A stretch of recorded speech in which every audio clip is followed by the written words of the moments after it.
প্রত্যেক যারা অন্তরে ভারতের উপর ভালোবাসা রয়েছে বাংলার মাটিতে থেকে তাদেরকে রুখে দিতে হবে। ইসকনকে নিষিদ্ধ করতে হবে। ইসকন একদম স্পষ্ট জঙ্গিবাদী দল। পরিকল্পিতভাবে তারা প্রায় 1 দশক থেকে মুসলমানদেরকে হত্যা করে আসছে। বলে যে কথা আমি আমার বাংলার মুসলমান ভাইদেরকে বলতে চাচ্ছি, আমার আপনার সর্বপ্রথম দায়িত্ব হচ্ছে ধর্মান্ধ হওয়া। আপনি যত বেশি আপনার ধর্মের নিকটে আসবেন তত সন্নিকটে আপনার বিজয় আছে। দ্বিতীয় কথা হচ্ছে দলে দলে বিভক্ত না হয়ে এই সময় আমাদের এই কঠিন অবস্থায় সবাই একসাথে থাকার চেষ্টা করুন।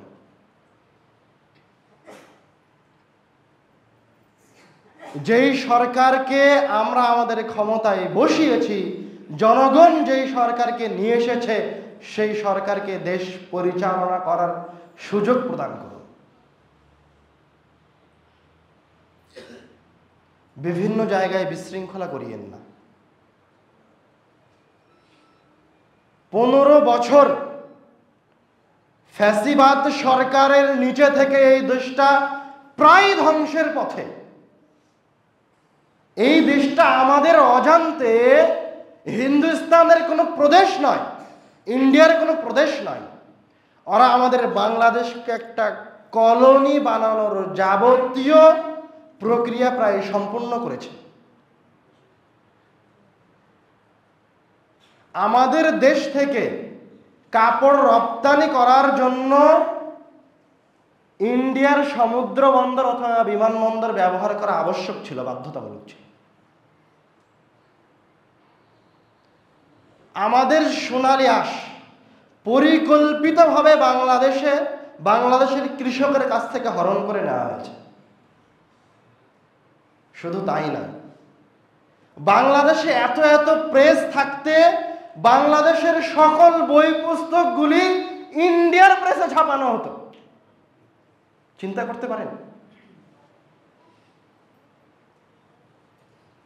বাংলাদেশের স্বতন্ত্র, বাংলাদেশকে নিজের পায়ে দাঁড় না করিয়ে ইন্ডিয়া থেকে বিদ্যুৎ নিয়ে আসা হচ্ছে। তো 15 বছরে এই দেশটা প্রায় শেষ পর্যায়ে।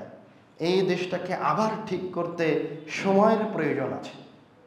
এই দেশটাকে ঠিক করতে আরো একটা জিনিসের প্রয়োজন আছে, সেটা হচ্ছে এক তো আপনারা ফ্যাসিবাদকে এই দেশ থেকে ভাগিয়েছেন, নিষিদ্ধ করা হয়েছে, কিন্তু ফ্যাসিবাদের যে ছোট ভাই আজও রয়ে গেছে, যারা বাংলাদেশের ফ্যাসিবাদের রচনা করে যাওয়া সংবিধানকে নবায়ন করতে বাধা প্রদান করছে, এই ফ্যাসিবাদকেও রুখে দিতে হবে।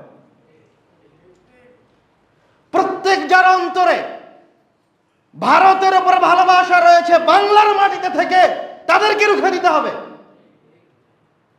ইসকনকে নিষিদ্ধ করতে হবে। ইসকন একদম স্পষ্ট জঙ্গিবাদী দল। পরিকল্পিতভাবে তারা প্রায় 1 দশক থেকে মুসলমানদেরকে হত্যা করে আসছে। সিলেটের ইমামকে হত্যা করেছে, মুসল্লিদের উপর হামলা করা হয়েছে। আমি আরো একটা কথা বলতে চাই, এমনকি ইসকন সনাতনী হিন্দুদের ধর্মের নাম নিলেও তারা প্রকৃত ধারার হিন্দু নয়। ওরা ইউরোপ থেকে এসেছে।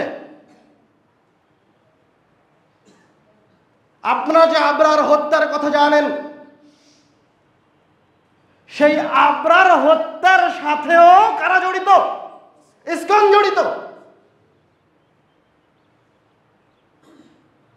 ইসকনের তদবিরে আবরারকে হত্যা করা হয়েছে। কেন আবরারকে হত্যা করা হলো? আবরারের ফেসবুক আইডিতে আজকেও ঢোকেন, দেখবেন আবরার ছিল হিন্দুস্তান বিরোধী, ভারত বিরোধী ছিল। আবরার মারা গেছে 7 তারিখে, তার আগের 5 তারিখের পোস্ট দেখেন, সরাসরি ভারত বিরোধী তার লেখা ছিল। কয়েকটা পয়েন্ট সে উল্লেখ করেছে, সময় থাকলে সবগুলো আপনাদেরকে পড়ে শোনাতাম। এই 15 বছরে যারাই ভারত বিরোধিতা করেছে তাদেরকে প্রকাশ্যে অপ্রকাশ্যে হত্যা করা হয়েছে, এবং প্রত্যেকটা হত্যার পিছনে প্রকাশ্যে এবং অপ্রকাশ্যে ভাবে ইসকনের হাত রয়েছে, ভারতের হাত রয়েছে। সুতরাং যদি আমরা আমাদের দেশকে স্বাধীন দেখতে চাই, তাহলে আগে আমাদের দেশকে ভারতের কবল থেকে মুক্ত করতে হবে, ভারতবাদিতা থেকে মুক্ত করতে হবে, ভারত ভক্তি থেকে মুক্ত করতে হবে। দ্বিতীয় কাজ, বিদ্যুৎ আমার দেশে থাক আর না থাক, খাবার থাক আর না থাক, বাংলার মানুষের অন্তরে এই আগুন, বাংলার মানুষের অন্তরে এই স্পৃহা, এই স্বাধীনতার স্পৃহা সদা সর্বদা জাগ্রত রাখতে হবে, নিভতে দেওয়া যাবে না। প্রয়োজন হলে 3 বেলা খাবার না খেয়ে 1 বেলা খাবার খেতে হবে, প্রয়োজন হয় বিদ্যুৎ ছাড়াই থাকতে হবে। কিন্তু হিন্দুস্তানের মুখাপেক্ষী আমরা হব না। বিদ্যুৎ আমার দেশে উৎপাদন হবে, খাদ্য আমার দেশে উৎপাদন হবে। বাংলাদেশের জমিনের অভাব পড়ে না, বাংলাদেশে কোনো কিছুর অভাব নাই। বাংলাদেশ সবচেয়ে সম্ভাবনাময় একটা দেশ। জোর করে এই দেশকে ফ্যাসিবাদ সরকারের ফকির বানিয়েছে, এবং ৭১-এর স্বাধীনতার পর থেকে যারা এই দেশকে শাসন করেছে, গুটি কয়েক বাদে সবাই প্রকাশ্যে এবং অপ্রকাশ্যে হিন্দুস্তানের দাবিদারি করেছে ক্ষমতায় থাকার জন্য। আমরা স্বাধীন দেশ গড়তে চাই। আমরা আমাদের স্বাধীন সার্বভৌম দেশ, আমাদের অর্থনীতি, আমাদের যাবতীয় কিছু, সকল কিছু নিয়ে আমরা আমাদের নিজ পায়ে দাঁড়াতে চাই ইনশাআল্লাহ। আল্লাহ রাব্বুল আলামিন আমাদেরকে এই তৌফিক প্রদান করবেন ইনশাআল্লাহ। এবং আমি বর্তমান সময়ের সমন্বয়ক উপদেষ্টা সকলের উদ্দেশ্যে বলতে চাই, প্রথম কথা, আপনারা মুসলমান, প্রয়োজন হয় আবার ঈমানকে নবায়ন করুন। প্রত্যেক নেতার আদর্শ হচ্ছে ইন্নী লাকুম রাসূলুন আমিন। প্রত্যেক নেতার আদর্শ হচ্ছে ওই নেতাকে আমানতদার হতে হবে। প্রত্যেক নেতার, সফল নেতার আদর্শ হচ্ছে ওই নেতাকে ন্যায়পরায়ণ হতে হবে। আপনারা এই দেশের ক্ষমতায় এসেছেন এই দেশের জনগণের কাঁধের ওপর পা রেখে। আপনারা এই দেশের ক্ষমতা গ্রহণ করেছেন শত শত মুসলমানের রক্তের ওপর দিয়ে। সুতরাং এইরকম কোন সিদ্ধান্ত গ্রহণ করবেন না যেই জায়গায় মুসলমানের রক্তের সাথে গাদ্দারি হয়।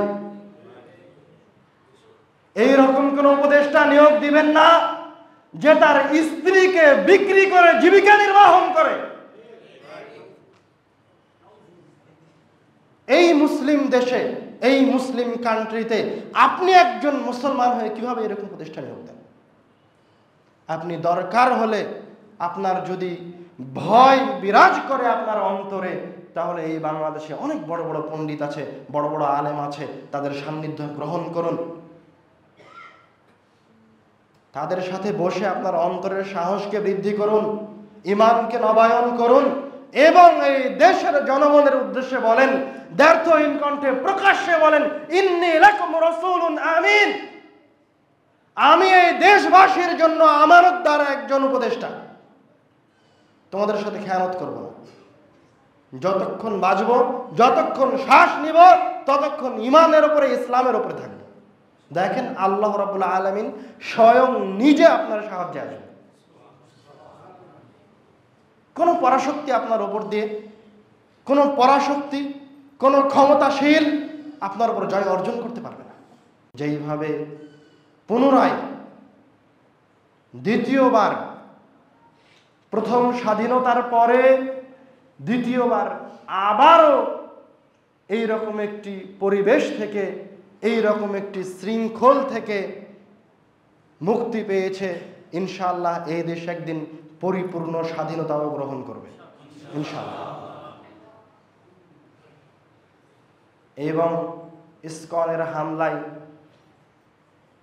আমাদের অতি সন্নিকটে সাইফুল ইসলাম আলিফ ভাই যে মৃত্যুবরণ করেছে, আমরা তার আত্মার মাগফিরাত কামনা করি। আল্লাহ রাব্বুল আলামিন যেন তাকে জান্নাতের উঁচু আসন দান করে। যেইভাবে আবু সাঈদেরা মুগ্ধরা রক্ত দিয়ে গেছে, সেইভাবে আলিফ ভাইও রক্ত দিয়েছে এই স্বাধীনতা রক্ষা করার জন্য। আরো মুসলমানেরা, আরো বাঙালি রক্ত দিবে, কিন্তু এই স্বাধীনতা ইনশাআল্লাহ আমরা ধরে রাখবই রাখবো ইনশাআল্লাহ। আল্লাহ রাব্বুল আলামিন আমাদেরকে এবং আমাদের এই দেশকে সদা সর্বদা কল্যাণের উপর রাখুন, হেফাজত করুন। আল্লাহুম্মা আমিন। ওয়া আখিরু দাওয়ানা আলহামদুলিল্লাহি রাব্বিল আলামিন। আসসালামু আলাইকুম ওয়া রাহমাতুল্লাহ।